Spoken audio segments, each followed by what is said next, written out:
E a última pesquisa Datafolha, divulgada em 23 de junho, confirma: não existe bala de prata na eleição. Pelo menos não nessa de 2022.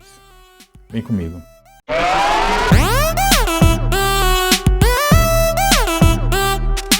Antes de seguir, gostaria de pedir seu like nesse vídeo e sua inscrição nesse canal. Não vai custar nada para você, é de graça. E você nos ajuda a chegarmos a mais pessoas, especialmente neste ano da eleição mais importante da história do Brasil. Obrigado. Eu gravei esse vídeo nas primeiras horas da manhã de 27 de junho, né? Sempre nas primeiras horas, enfim, mas agora são 7h30 da manhã, eu acho, enfim, 7h20. E na véspera, né, na quinta-feira, 23, saiu a pesquisa Datafolha, que mais uma vez apontando a vitória de Lula no primeiro turno da eleição presidencial, se a eleição fosse hoje, né? Em relação ao comparativo anterior, ele oscilou um ponto para menos e o Bolsonaro um ponto para mais, mas é dentro da margem de erro. O Ciro ficou ali em 8% e os outros 2%, enfim. A Datafolha confirmou, inclusive o que eu já venho dizendo em outros vídeos, que essa eleição no máximo terá 2 segundos turnos, né? A gente só tem Lula e Bolsonaro de fato disputando essa eleição. E por que eu comecei dizendo neste vídeo que não existe bala de prata eleição, pelo menos nessa agora 2022 e nessa para presidente da República? Vejam, quando Lula falou sobre a questão do aborto legal, em que ele disse que enquanto pessoa era contra o aborto, mas que o aborto devia ser tratado como política de Estado, muita gente cravou que isso significaria uma perda significativa de votos de Lula nas eleições deste ano. As pesquisas subsequentes, todas elas, nesses meses todos que sucederam aquela fala de Lula, mostraram que isso não aconteceu, né, que isso não foi verdade. A mais recente agora, e é essa a grande razão de eu fazer esse vídeo, quando Lula esteve em Maceió, em 17 de junho, lá pela tantas falas e fatos que ele pontuou em seu discurso de cerca de 1 hora, no evento aqui em Maceió, ele lembrou um caso em que, quando o Renan Calheiros era ministro da Justiça do Fernando Henrique, um caso ocorrido em 1998, em que ele procurou o Renan, procurou o FHC, para que os sequestradores do empresário Abílio Diniz, sequestro ocorrido em 89, fossem extraditados aos seus países de origem. Quando Lula procurou, já havia um movimento em torno dessa extradição daqueles presos políticos. A Igreja Católica já estava envolvida, o próprio FHC, né, o presidente da República na época, também já estava vendo a possibilidade de fazer isso, o chefe do governo, enfim, já havia uma movimentação nesse sentido. Quando Lula procurou o FHC, enfim, ele já não era nem a primeira greve de fome e de sede dos presos, eles já tinham feito outras, enfim. A preocupação era que aqueles presos eles não morressem no Brasil, sendo eles estrangeiros, né? Em nenhum momento se falou em soltar os sequestradores, em que eles fossem para a liberdade. Inclusive, isso não aconteceu.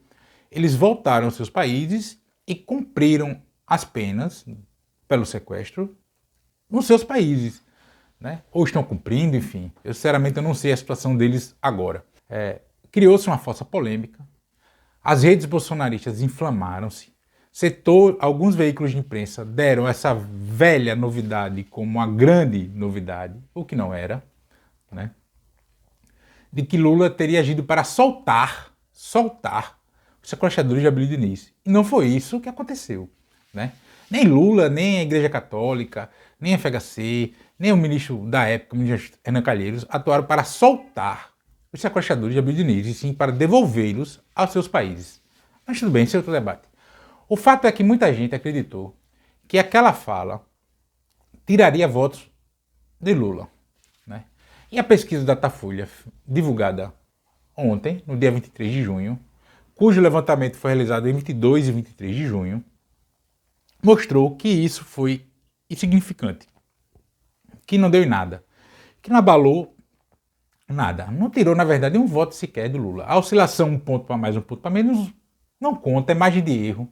Isso é normal que ocorra. Então, o que é que eu quero dizer? A gente, muitas vezes, procura muito um fato isolado que possa ter uma grande repercussão em nossas bolhas, em nossa área de convivência, seja digital, virtual, né, ou presencial, que tem uma grande importância para o nosso círculo, e a gente acha que aquilo é o fato determinante para tirar votos ou dar votos a alguém. E não é. Não é assim que funciona numa eleição. É principalmente uma eleição majoritária e mais ainda com destaque, uma eleição majoritária nacional, ou seja, para presidente do Brasil. O Brasil é um país de dimensões continentais, tanto em território quanto em população. A gente tem cerca de pouco mais de 200 milhões de habitantes e cerca de 150 milhões de eleitores. Uma informação, uma bala de prata, que chegue com a mesma intensidade, do mesmo formato, a um número de eleitores considerável para que mude o resultado de uma eleição, a probabilidade disso acontecer é praticamente zero, né? Até porque, por mais que a informação chegue do mesmo jeito para uma quantidade que possa mudar o resultado da eleição, a forma como a pessoa recebe essa informação, ela não vai ser a mesma. Por que ela não vai ser a mesma? Porque a gente recebe informação a partir do nosso histórico anterior, da nossa visão de mundo, do que a gente leu, do que a gente consome de informação, de como a gente enxerga as coisas da vida, das menores às maiores. Existe uma série de nuances que faz com que eu ou você perceba ou receba determinada informação. E aí, por conta disso, eu resolvi fazer esse vídeo. Muita gente, inclusive no vídeo que eu postei sobre essa fala do Lula, né, a falsa polêmica e tal, que é esse vídeo que está passando aqui no card. Muita gente, além de ter recebido a informação de forma mentirosa, né, dizendo que o Lula que soltar sequestrador, enfim. Muita gente veio, conversou comigo e eu vi gente comentando, enfim, redes sociais, dizendo que aquela fala do Lula tiraria votos dele. Ela pode até ter sido uma fala desnecessária. O Lula pontuou aquele caso para mostrar que tem uma relação com o Renan desde antes de ele e o Renan Calheiros serem aliados, né, tendo uma aliança política. Né? Necessário. Talvez aquele tema tenha surgido numa conversa de bastidores entre eles, e aí, como o Lula fala de improviso, aquilo estava na mente dele e ele soltou aquilo. Mas isso não acontece. Né? O que é que não acontece? A tal da bala de prata. Nem para salvar, nem para liquidar uma candidatura. Especialmente numa eleição para presidente da República. Isso não existe. As eleições elas são essencialmente conjunturais. Hoje no Brasil, a gente tem uma situação de rejeição ao atual governo, essencialmente pela carestia provocada ao povo, a inflação galopante, o preço dos combustíveis, a inflação dos alimentos, o desemprego, a fome voltando ao Brasil, cada vez mais gente nas ruas pedindo esmola, pedindo dinheiro. Então tudo isso vai somando a avaliação de governo e o sentimento de mudança. Você tem outras questões também? Tem. Tem as falas misóginas, homofóbicas, racistas do presidente. Ele imitando vítimas de Covid, né? Fazendo fala, sufocando, tá morrendo. Tudo isso é um somatório. Nós temos 3 anos e meio de somatório de um governo que é nocivo à maioria esmagadora do povo brasileiro. Então isso conta. Então isso gerou um sentimento de mudança e o candidato que as pessoas enxergam que simboliza essa mudança é o Lula. Pronto, colou nele e acabou. A gente não tem como ter uma bala de prata, nem para destruir uma candidatura, nem para salvar. Porque, vejam, mesmo com toda essa desgracença que é o governo Bolsonaro, ele ainda tem entre 25% e 30% dos votos. E aí a gente pode dar N explicações para elas. Todas estarão certas em alguma medida, mas todas também serão insuficientes em alguma medida. A gente pode dizer que isso são só lunáticos que votam no Bolsonaro. Também não é. A gente pode dizer que é só os evangélicos mais, não é o termo correto, mas enfim, mais xiitas, mais conservadores, mais fechados, mais conservadores que votam nele. Também não é. Né? Nada disso explica, por si só, o que leva uma pessoa a votar, a dar um voto a alguém. É isso que a gente precisa ter clareza. Balas de prata numa eleição majoritária, elas até podem existir em universos menores, eleições municipais em cidades menores, eleições estaduais em estados menores. Até pode acontecer, Mas mesmo assim tem que ser um fato muito grande, muito que chame muita atenção, que seja realmente muito nocivo. Um escorregão, uma fala mais polêmica aqui e ali, não tem esse efeito todo. E essa eleição, ela já acontece, na verdade, desde a de 2018. O próprio Bolsonaro jamais parou de tensionar o seu mandato com a esquerda, com o PSOL, com o PT, com o Lula. Ele jamais parou de fazer isso. Ele jamais parou de ficar comparando. Ele jamais parou de ficar dizendo que se ele sair, a esquerda volta, que isso, que aquilo. Ele jamais parou. Ele mesmo trouxe aos eleitores a lembrança dos tempos do governo de Lula. E o governo dele, o oposto, né? Inflação, as pessoas comendo menos, estudando menos, trabalhando menos. E no tempo do governo do Lula, o contrário, as pessoas passaram a comer mais, o salário valendo mais, né? Trabalhando mais, estudando mais, as pessoas progredindo, sonhando. Toda essa diferença. Aí você teve a postura genocida dele diante da pandemia. Aí você tem uma série de fatores que colocam aí.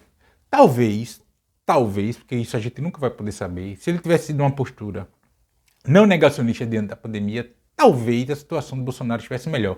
Mas se todo o resto da situação nacional estivesse como está agora, eu aposto, e isso é uma aposta porque a gente não tem como saber, ele ainda estaria atrás de Lula nas pesquisas por todo o restante. Mas vejo, não existe bala de prata. As balas de prata numa campanha até podem existir, elas são mais fáceis de existir em eleições proporcionais, por exemplo, para deputado, para vereador. Por quê? Porque são eleições nichadas. O deputado, o vereador, o deputado estadual, o deputado federal, eles, via de regra, eles são deputados de nicho. Seja nicho territorial, um deputado de uma determinada área, de um determinado bairro, de um determinado conjunto de municípios, ou de um município específico, ou de segmento artístico, empresarial, religioso, de orientação sexual, de étnico, enfim, qualquer que seja. Né? Como é mais nichado, aí sim, uma derrapada, uma fala, um posicionamento polêmico para aquele nicho pode significar uma derrota eleitoral para esse determinado candidato. Pode significar, não quer dizer que vai. Mas eleições majoritárias, uma bala de prata, cravar assim uma bala de prata, isso não existe. O que a gente tem hoje é que há no povo brasileiro, nesse momento, em junho, um sentimento de mudança ao atual governo. E é o candidato Lula, e é Lula que simboliza essa mudança, que está representado nessa mudança. Daí as pesquisas apontarem ou vitória em primeiro turno, ou as mesmas que são por telefone, que a gente sabe que os mais pobres não estão no espectro pesquisado, né? Já na iminência de primeiro turno. Eu estou dizendo aqui que a eleição está dada, está ganha? Não, a eleição não está definida. A única definição que a gente tem nessa eleição é que a gente só tem dois candidatos disputando ela, Bolsonaro e Lula. A única certeza que a gente tem nessa eleição é que as alternativas, terceira via, Ciro Gomes, não vão dar em nada, não servem para absolutamente nada, né? Salvo uma construção de candidatura. E aí, quando eu me refiro a isso, eu estou falando do Péricles, da Unidade Popular, do PSTU, ou até do PCB mesmo, enfim. Eles são mais construção de partido. Né? Os candidatos sem voto de partidos já médios, partidos mais conhecidos como a Simone Tebet e o Ciro Gomes, e aí que não estou entrando nem no mérito do perfil desses candidatos, de como eles estão fazendo campanha. Essas candidaturas já se mostra que elas não vão dar em nada. Né? Inclusive, pode até causar prejuízo aos seus partidos, essencialmente o PDT, já que o PMDB, o MDB, enfim, a Simone Tebet, mesmo se a convenção, eles conseguirem aprovar a candidatura dela na convenção do partido, o MDB nos estados, cada um vai votar no seu, e ninguém vai votar na Tebet, não. É mais fácil os partidos que apoiam a Simone Tebet pedirem voto para ela, mas, via de regra, esses partidos nos estados também estão sem força, já não tem mais força, enfim. Do que o próprio MDB. Aqui em Alagoas o MDB tanto faz se o candidato a presidente, se vai ter, se não vai ter, eles vão de Lula, em outros estados do MDB vai de Bolsonaro, e acabou, o ponto final é da natureza do MDB. Eu também já fiz um vídeo sobre isso, né, que é esse que está aqui no card, enfim. E esses vídeos que eu estou botando aqui no izinho aqui, você assiste depois que acaba esse. Né? Então, esse está dado, não existe bala de prata. Não há nada, nenhum fato feito, e de forma isolada, né, que vá garantiu a eleição de alguém ou a derrota de alguém na eleição. Essencialmente nessa eleição presidencial. E é isso que a gente precisa ter claro. E sempre quando a gente analisar qualquer fato isoladamente, a gente precisa essencialmente sair do nosso perfil de visão de mundo para entender até que ponto isso pode gerar algum impacto eleitoral. E aqui, por exemplo, dá um fato recente negativo em relação a Bolsonaro, que é essa questão da prisão do ex-ministro Milton Ribeiro do MEC, o tal do Bolsonaro do MEC, aquele esquema com pastores e tal. Até que ponto isso atinge negativamente a campanha do Bolsonaro do ponto de vista eleitoral concreto, da base de votos que ele tem. É isso que a gente precisa fazer, esse exercício, para entender como as pessoas estão recebendo essa informação, né? E como as pessoas recebem essa informação, como eu já falei aqui nesse vídeo, tem a forma como a informação chega a essa pessoa e o perfil dessa pessoa para receber. Uma coisa sou eu, como eu recebo essa informação, você recebe essa informação. Mas como o seu vizinho recebe essa informação, como o porteiro do seu prédio recebe essa informação, como a pessoa, o atendente do caixa do supermercado que você faz feira recebe essa informação, como a pessoa do carro ao lado, quando para no semáforo, recebe essa informação, como a pessoa que está no ônibus ou no metrô com você na cadeira do lado recebe essa informação e como essa informação chegou a ela. Né? Então é muito difícil, especialmente pela quantidade de gente que tem no Brasil. Nós somos 150 milhões de eleitores, mais de 200 milhões de habitantes, então não é assim que chega essa informação. Né? Não chega do mesmo jeito, todo mundo a recebe do mesmo jeito. Esse fato isoladamente também não vai abalar grandes coisas da campanha do Bolsonaro, não. Dificulta com que ele conquiste votos novos, é verdade, dificulta. Né? Mas dificulta muito mais o preço do combustível, a gasolina, do que esse fato aí. Até porque você tem contranarrativa de que é campanha na mídia, que é isso, que Bolsonaro não tem nada a ver, que foi ministro, etc. Você tem uma série de contranarrativas em cima disso. Mas essencialmente esse vídeo é sobre isso e eu já estou me repetindo. Não existe bala de prata em eleição, especialmente eleição majoritária e especialmente nesta eleição presidencial de 2022. Mas e você, o que acha disso tudo? Comenta aqui. Também peça seu like nesse vídeo e sua inscrição nesse canal. Não vai custar nada para você, é de graça. E você nos ajuda a chegarmos a mais pessoas. Também peço que você compartilhe esse vídeo em todas as suas redes sociais, todas elas, inclusive no WhatsApp. E no Telegram, enfim, no que você tiver. Assim a gente fortalece a luta minha e sua contra o fascismo à brasileira. E nos comentários, sempre lembrando, só não vale xingar nem falar da mãe do povo. Grande abraço.